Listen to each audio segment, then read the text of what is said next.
zullen we zo meteen wel merken. De profhonkballers in Amerika zijn op dit moment in staking voor behoud van salaris. En de profbasketballers zijn, ik zeg het goed, de profhonkballers en de profbasketballers. Profbasketballers zijn hard op weg naar het eerste spelerscontract van $100 miljoen. Ja, u hoort het goed, $100 miljoen. In dezezelfde periode is Magic Johnson in Nederland om het pure van het spel te promoten. Johnson onderkent de geldzucht van de huidige generatie basketbalspelers. Sinds hij, gedwongen door besmetting met het HIV-virus, de league moest verlaten en ook Larry Bird en Michael Jordan afhaakten, is het er bepaald minder op geworden. Jacob Bergsma sprak met de ambassadeur van de NBA die één ding nooit zal verleren: die eeuwige glimlach.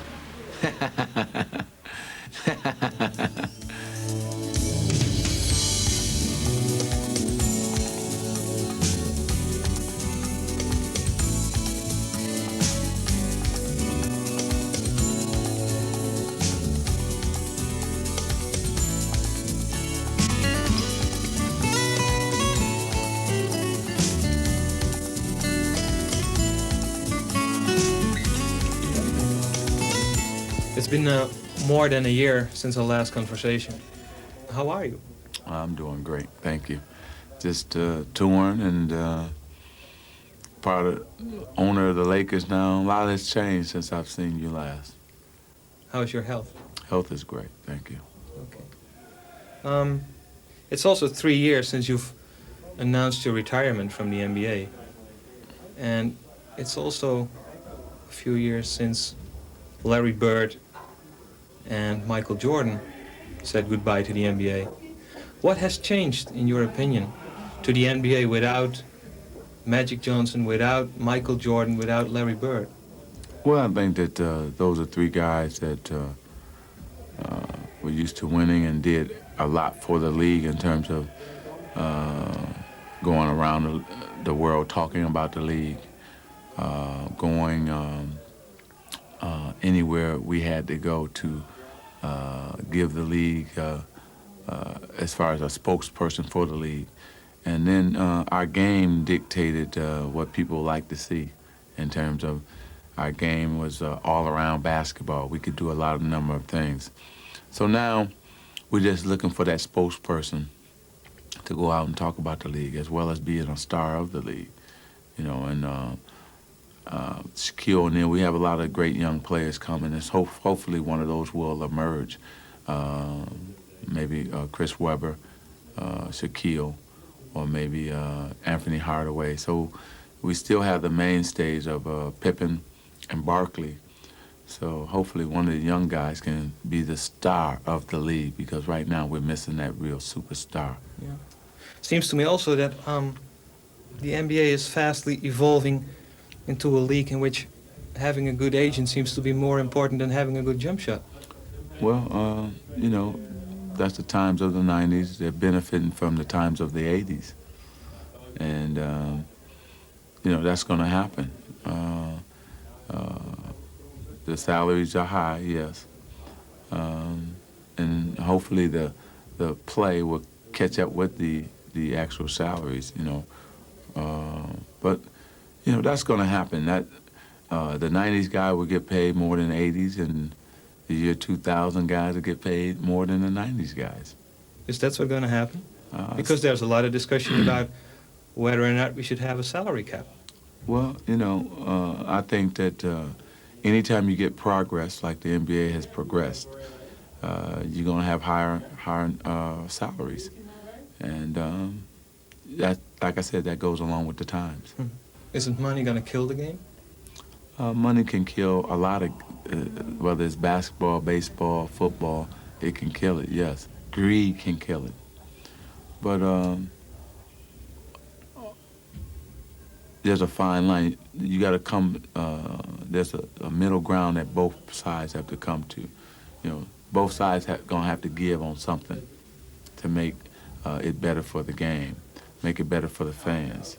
Because what happens is higher salaries dictate higher prices, tickets for the fans. And you're going to just keep driving the prices up, and then the fans can't afford to come, and then that's going to dictate really some bad things happening. So right now, baseball is at a point where I think that they'll come to an agreement on both sides will end up giving something, and then everybody will be happy. I just hope the game hurry up and continue to start back, because it's nothing like a World Series and a baseball playoffs. There's nothing like it. Maybe a difficult question, but to what extent do you still feel responsible for the future of the NBA? And let me explain it in this way. We had Dr. J in the end of the 70s making a big change in the way of playing basketball. Mm-hmm. In the 80s, we had the battle of the 80s with Magic Johnson versus Larry Bird. You changed the game. You paved the way for what is happening now. So to what extent do you still feel responsible for the future of the NBA? Well, you know, I'm still out here promoting it, playing in games and having a tour. You're still out here promoting it. I want to help the NBA keep progressing, become hopefully a world league instead of just, the NBA in the United States. They're branching out to Canada, and probably Mexico will be next, and hopefully international. Europe will be after that. You've coached the Lakers last season for only a couple of games. You quit the job after not making it to the playoffs. Among other things, you said that you didn't really like the mentality of the new young players. Well, I don't think that they love it like we loved it. You know, we loved to play whether we had $1 or no money. You know, whether you're going to give us $1 million or $25, we were going to play. We love it. We also wanted to improve. We played all year round.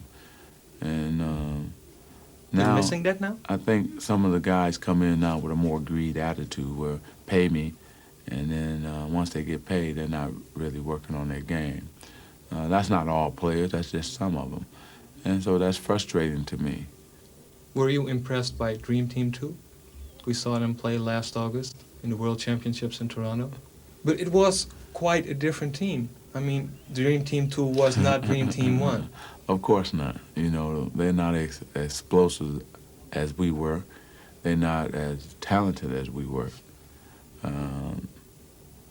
You know, they have a great team, but we had a better team. And we played, I think that we have more championships than that team. So they have a lot to learn still, where we were polished and proven.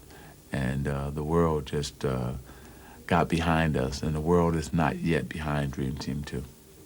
Rumor has it that probably Dream Team 1 will come back to play against Dream Team 2. We wouldn't mind. Anytime, any place. The NBA is really missing you, huh?